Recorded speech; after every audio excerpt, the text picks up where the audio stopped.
Hi friend, welcome to PLC.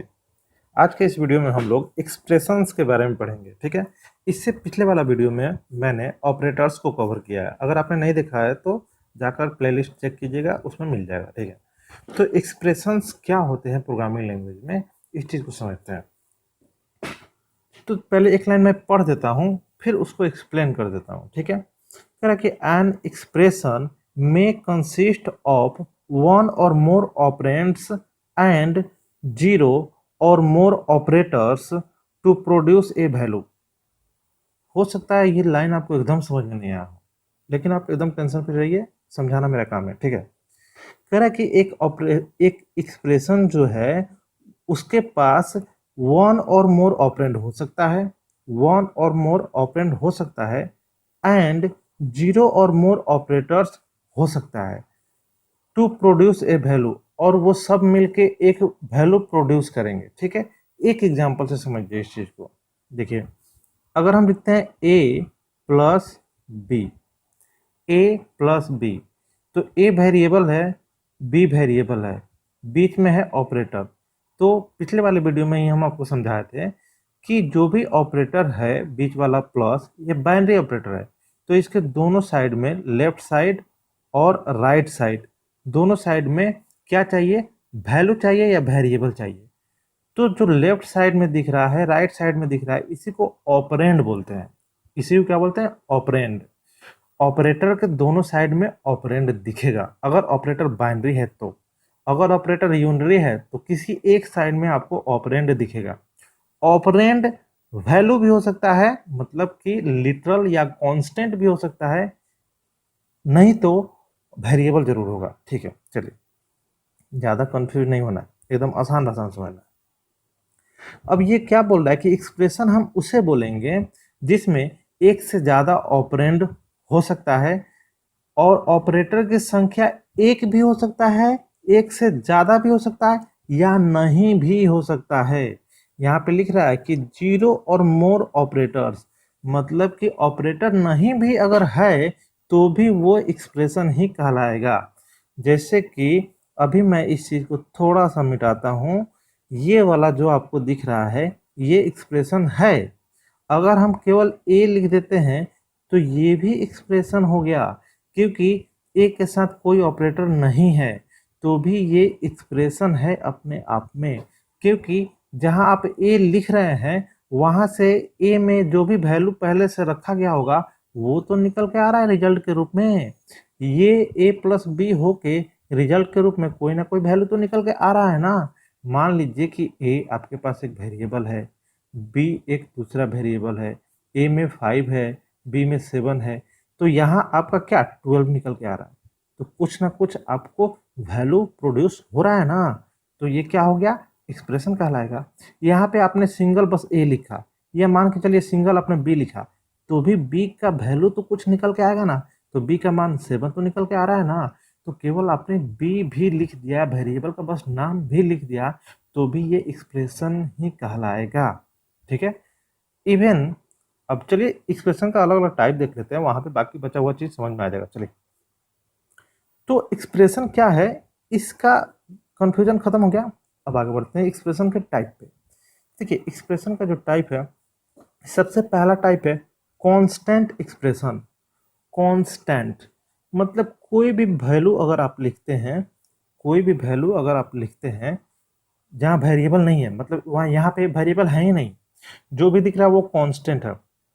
तो अगर कुछ इस तरह का इक्वेशन अगर आपको दिख रहा है, ये इसको हम लोग इक्वेशन बोल सकते हैं, क्योंकि मैथ में हम लोग पढ़ते थे इक्वेशन, ये लगभग लगभग इक्वेशन की तरह है।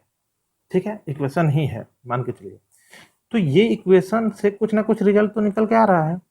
ठीक है, तो ये इसमें क्या है, यहाँ पे केवल कांस्टेंट भाग लिया है, इस एक्सप्रेशन में केवल कांस्टेंट भाग लिया है, इसी के लिए इसको कांस्टेंट एक्सप्रेशन बोलेंगे। लिखा हुआ है it consist of only constant value.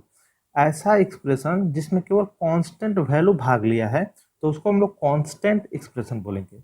इंटीजरल expression, ठीक उसी तरह से अगर यहाँ पे हम देखें तो एक ऐसा इक्वेशन, इक्वेशन जब बोलेंगे ना तो एक्सप्रेशन ही समझिएगा। ठीक है, एक ऐसा एक्सप्रेशन जहां वेरिएबल भी हो सकता है और वैल्यू भी हो सकता है, मतलब कांस्टेंट भी हो सकता है, लेकिन यहाँ से रिजल्ट इंटीजर टाइप निकलना चाहिए, इंटीजर। आप बोल सकते हैं कि ये 12 जो लिखा है ये भी तो इंटीजर ही ना है। हाँ, इंटीजर ही है, ठीक है। तो ये कांस्टेंट इसी के लिए बोला गया क्योंकि यहाँ पे सब कांस्टेंट ही दिख रहा था, लेकिन यहाँ पे देखिए, यहाँ पे वेरिएबल दिख रहा है, यहाँ पे देखिए वेरिएबल के साथ एक वैल्यू 11 भी है, मतलब कि कांस्टेंट 11 भी है। कांस्टेंट और वेरिएबल का मिक्सचर है ये, ठीक है। तो यहाँ से अगर केवल इंटीजर रिजल्ट निकलता है तो आप इसको बोल सकते हैं इंटीजरल एक्सप्रेशन। क्या बोल सकते हैं? इंटीजरल एक्सप्रेशन। अब आ जाइए थोड़ा सा लाइन को पढ़ के समझा देते हैं। कह रहा है कि those expressions which produce integer results after implementing all automatic and explicit type conversion. Automatic या एक्सप्लिसिट टाइप कन्वर्जन करने के बाद अगर रिजल्ट इंटीजर में निकलता है तब आप इंटीजरल एक्सप्रेशन बोल सकते हैं, ठीक है। अब बात आती है टाइप कास्टिंग, ठीक है। तो टाइप कास्टिंग क्या होता है? टाइप कास्टिंग इस चीज़ को भी समझ लेते हैं।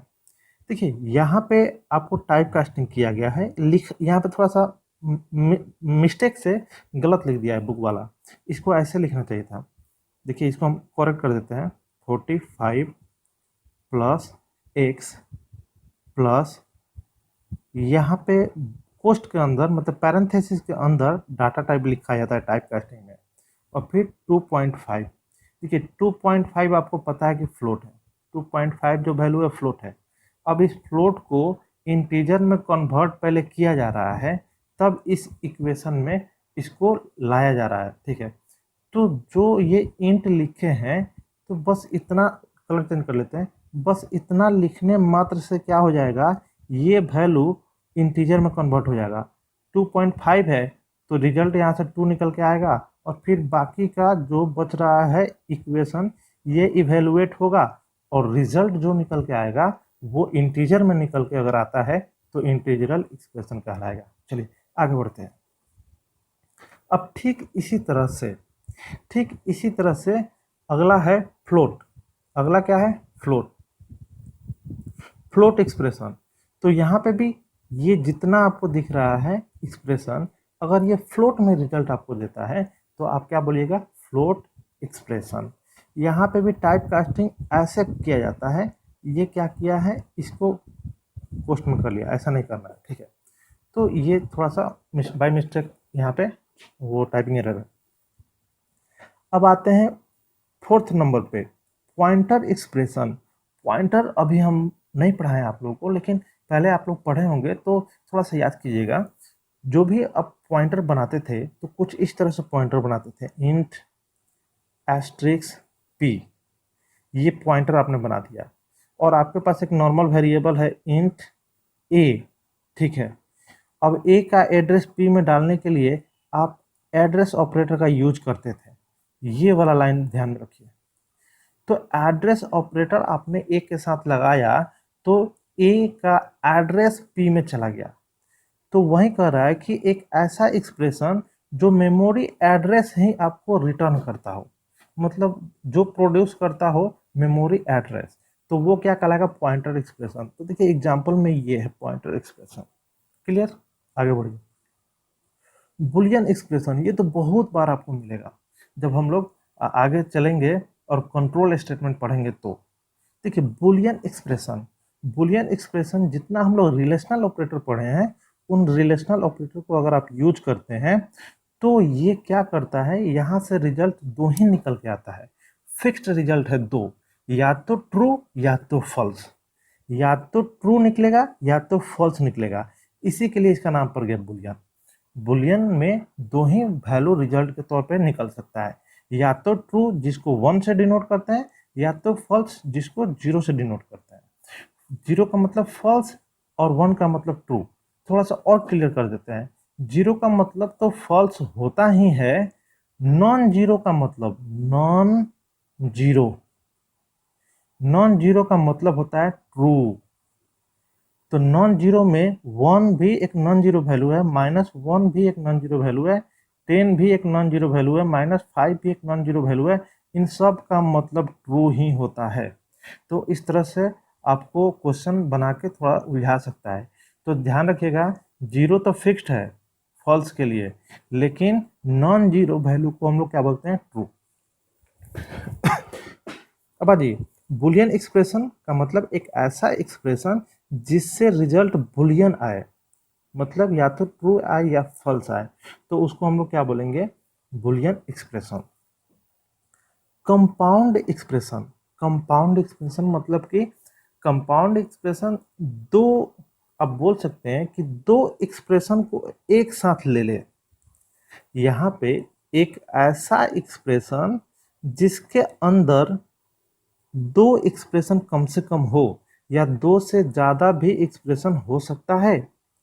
तो कंपाउंड एक्सप्रेशन बनाने के लिए आपको एंड या और ऑपरेटर का यूज करना होगा। एंड, लॉजिकल एंड इसको बोलते हैं, और इसको लॉजिकल और बोलते हैं। तो ये दोनों जो ऑपरेटर है ना, इसको यूज किया जाता है कंपाउंड एक्सप्रेशन बनाने के लिए। तो ये रेयरली कभी कभी यूज होता है, ठीक है। तो चलिए, ये रहा एक्सप्रेशन, ये रहा टाइप ऑफ एक्सप्रेशन। थोड़ा सा इस चीज को ध्यान में रखिएगा। आगे बढ़ते हैं, कमेंट, एक छोटा सा है कमेंट, इसको देख लेते हैं। देखिए, कमेंट शायद हम पहले भी पढ़ा दिए हैं, लेकिन कोई बात नहीं, यहाँ पे मिल गया तो देख लेते हैं। कमेंट हम लोग देते हैं अपने प्रोग्राम में। कमेंट देने से फ़ायदा क्या होता है कि जो भी यूज़र है, या तो वो खुद अपने प्रोग्राम को दोबारा पढ़े कुछ दिनों के बाद, या किसी और को देता है पढ़ने के लिए, उस प्रोग्राम को समझने के लिए, तो कमेंट उसको हेल्प करता है समझने, मतलब वो कोड को समझने में। लेकिन कंपाइलर जब रन करता है ना, जब कंपाइल करता है प्रोग्राम को, तो उस दौरान कमेंट को क्या करता है, इग्नोर करता है। कमेंट इंसान के लिए होता है, कमेंट कंपाइलर या कंप्यूटर के लिए नहीं होता है। तो कमेंट इंसान के लिए होता है, इंसान अपने समझने के लिए कमेंट लिखता है। तो इसीलिए कंप्यूटर मतलब कंपाइलर पूरी तरह से उसको इग्नोर करता है। बस इस बात को ध्यान रखिएगा। कमेंट में आप कुछ लिख रहे हैं, उससे कोई एरर वगैरह आने का चांस रहता ही नहीं है। अब आइए, कमेंट देने का दो तरीका होता है। सी प्लस प्लस में कमेंट देने का दो तरीका होता है। एक होता है multi line comment. Multi line comment अगर आपको देना है तो आपको ये यूज करना होगा, स्लैश एस्ट्रिक्स, मतलब ये वाला, ये होगा स्लैश, ये होगा एस्ट्रिक्स। अब यहाँ पे आप लिख दीजिए मल्टी लाइन कमेंट, और लास्ट में फिर एस्ट्रिक्स और स्लैश से इसको बंद कर दीजिए। यहाँ पे बंद करना एकदम जरूरी है। तो इसको मल्टी लाइन कमेंट बोलते हैं। हालांकि ये सी से लिया गया है, सी में भी ये काम करता है। और ये जो डबल स्लैश है, डबल स्लैश, इसका यूज करते हैं सिंगल लाइन कमेंट देने के लिए। मतलब हमने ऐसे शुरू कर दिया और यहाँ पे कुछ लिख दिया कमेंट में, और लास्ट में बंद करने की कोई ज़रूरत नहीं है, ठीक है। तो ये बोलते हैं सिंगल लाइन कमेंट, ठीक है। बस ध्यान रखिएगा, सिंगल लाइन कमेंट के लिए क्या यूज करते हैं, डबल स्लैश, और मल्टी लाइन कमेंट के लिए क्या यूज करते हैं, बस इन दो चीज़ों को ध्यान रखिएगा, ठीक है। अब इसके बाद हम लोग को पढ़ना है कंट्रोल स्टेटमेंट। तो इसके लिए हम एकदम सेपरेट वीडियो लेके आ रहे हैं। नेक्स्ट वीडियो में कंट्रोल स्टेटमेंट पढ़ा देंगे। तब तक के लिए थैंक यू। अगर आपको अच्छा लग रहा हो वीडियो तो ज़रूर कमेंट कीजिए, लाइक कीजिए, अपने दोस्तों के साथ ज़रूर शेयर कीजिए।